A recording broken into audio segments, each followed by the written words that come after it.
వారు సంతోషించు అంటే ఏం చేస్తున్నారో తెలుసండి, అపోస్తులు ఇదిగో నన్ను పిలిపించి తిప్పించి కొట్టించిన ఈ నామాన్ని నేనేం చేయాలంటే వదిలేని చెప్పట్లేదు, కానీ ధన్యతగా ఫీల్ అయ్యి ఏమంటాడంటే చదవండి, మహాసభ ఎదుటయందు వెళ్ళిపోయి ప్రతి దినం అన్నమాట.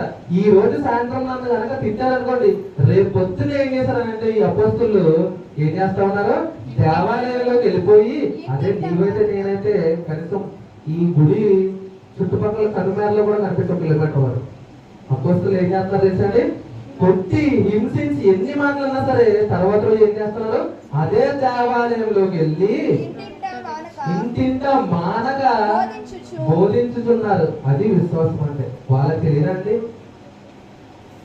మహా కోటేశ్వరుడు అనమాట ఎవరో సౌలు, అయినా సరే వదిలేసి ఇట్లాంటి ఈ దెబ్బతినే సిచ్యువేషన్ ఎందుకు, అబ్రహాం గారికి తెలీదా, మోషే గారు తెలీదా, అపోస్తలులు గారు పౌలు గారు తెలీదా, స్టెఫన్ గారు అంటారు అతను రాళ్ళతో కొట్టబడినప్పుడు ఏమంటారంటే, వీరిని ఏం చేయొద్దు, వీరిని ఏమి అనొద్దు, వీరిని క్షమించండి అని చెప్తాడు.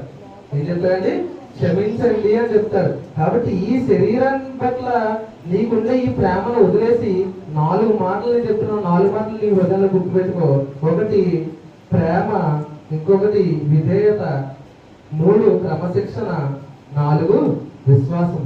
ఈ 4 యేసుక్రీస్తు వారు చేశారు కాబట్టి నువ్వు నేర్చుకోవాల్సిన ఇంపార్టెంట్ పాయింట్ అన్నమాట.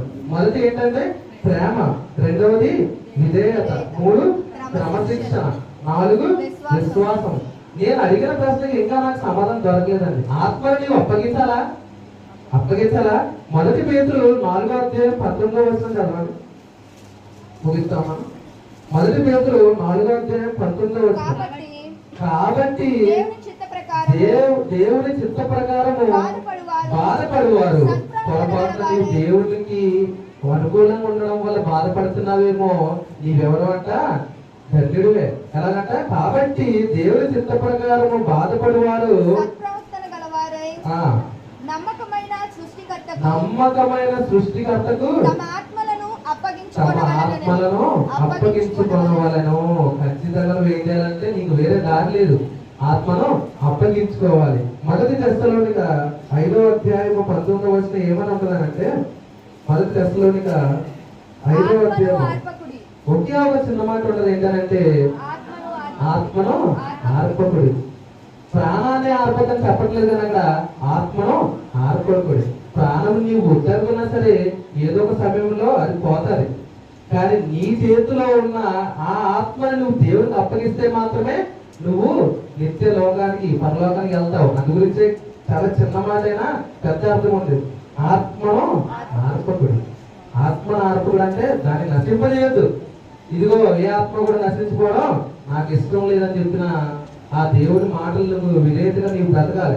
ఏం చెప్పానండి, కాబట్టి క్రీస్తు వల్ల నీవు ప్రేమ కలిగి ఏది తెలుసా, క్రీస్తు వాళ్ళు అంత ప్రేమగా ఎవరి పట్ల ప్రేమగా ఉన్నారు, ఎవరి పట్ల ప్రేమగా ఉన్నారండి, మన పట్ల ప్రేమగా ఉన్నారు.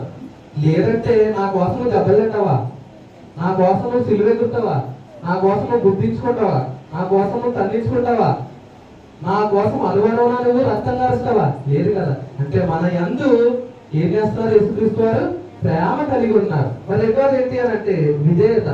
ఏంటండి, ఎవరి పట్ల ఎవరు విధేయతగా ఉన్నారు, విధేయత ఎందుబట్టి విధేయత వచ్చింది చూడండి. విధేయతకి ఇంకోటి ఉంటుంది అనమాట.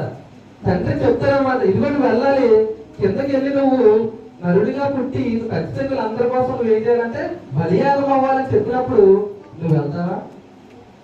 ఆ విధేయత అంటే దేవుడి మాటకు విధేయతగా ఏం చేశాడంటే యేసుక్రీస్తు వారు ఎదుగో తండ్రి చెప్పాడు కాబట్టి ఆ మాటకు విధేయతగా ఏం చేశాడు, భూలోకానికి నరుడిగా వచ్చాడు అనమాట. ఫస్ట్ ఏం చేశాడు, మన కొరకు ప్రేమతో తండ్రి యొక్క విధేయతతో ఆ మాట విధేయతతోటి క్రమశిక్షణ. ఏంటండి, క్రమశిక్షణ. క్రమశిక్షణ ఎంత క్రమశిక్షణ తెలుసా అండి, 12 సంవత్సరాలు తల్లిదండ్రుల నుంచి వేరైపోయి 30 సంవత్సరాల వరకు మహాజ్ఞానులతోటి మందిరాలకు వెళ్ళి ఆ బోధ నేర్చుకుని 3.5 సంవత్సరాలు వాక్య పరిచయం చేసినప్పుడు ఏం చేశారు తెలుసా, ఒక క్రమశిక్షణ. దేని పట్ల క్రమశిక్షణ అంటే దేవుడు నాకు అప్పగించడం పని ఏంటో పని, ఇదిగో ఈ నరులందరినీ కోసం నువ్వు బలియాగం అవ్వాలి, వీళ్ళందరికీ నువ్వు రక్షణ ఇవ్వాలి, కాబట్టి నేను నీకు అప్పగిస్తున్న పని పట్ల నువ్వు క్రమశిక్షణ కలిగి ఉండాలి. మాట పట్ల విధేయత ఉంది, పని పట్ల క్రమశిక్షణ ఉంది. మరి లాస్ట్ ఏంటంటే చెప్పేదాకా విశ్వాసం. ఏంటంటే విశ్వాసం. ఎవరి పట్ల విశ్వాసం ఉందంటారు? ఫస్ట్ మాట ఏమో మన మీద ప్రేమ, రెండవది ఏంటి అని అంటే మాట పట్ల విధేయత, మూడవది ఏంటి అని అంటే పని పట్ల క్రమశిక్షణ, నాలుగవది ఏంటి అని అంటే ఎవరి పట్ల విశ్వాసం ఉంది? తండ్రి పట్ల విశ్వాసం ఉంది. ఇదిగో నా తండ్రి చెప్పాడంటే ఏదైనా సరే నా కోసమే అని ఎవరైనా ఆలోచిస్తున్నారా? ఎవరైనా ఆలోచిస్తున్నారండి? ఇదిగో గుడికి వెళ్ళారంటే వెళ్ళం, గారం చేస్తాం. ఇదిగో గట్టిగా కోపగించి పంపిద్దామని అంటే ఆడేమన్నా మళ్ళీ ఇబ్బంది పెడతారని బాధ. ఇట్లాంటి కష్టమైన క్రైస్తవ జీవితానికి ఎవరు ఏమి మార్చలేరు, కానీ ఈ యొక్క ప్రార్థనా జీవితం మాత్రం మార్చగలదు అనమాట. ఆ ప్రార్థనా జీవితం నువ్వు ఎప్పుడైతే వదిలేస్తావో అప్పటి నుంచి నీ ఆత్మ ఎలాగైతే పాతాళంలో ఎన్నో ఉంటుందంటే అగ్ని ఆరదు, పురుగు చావదు. అది నీకు తెలియకుండానే ఈ భూమి మీద నువ్వు స్టార్ట్ అయిపోయాడంటే తండ్రి ఏం చెప్పారంటే ఇదిగో వెళ్ళు, నీ వేతన నీ పనులు చేసుకో, నీతో 3.5 సంవత్సరాలు కష్టపడి శ్రమపడి సిలువై కొంచెం బాధ ఉంటది, కానీ ఇదిగో ఈ జనుల కోసం అందరి కోసం నువ్వు బాధ అనుభవించి మళ్ళీ ఎక్కడికి వస్తావు?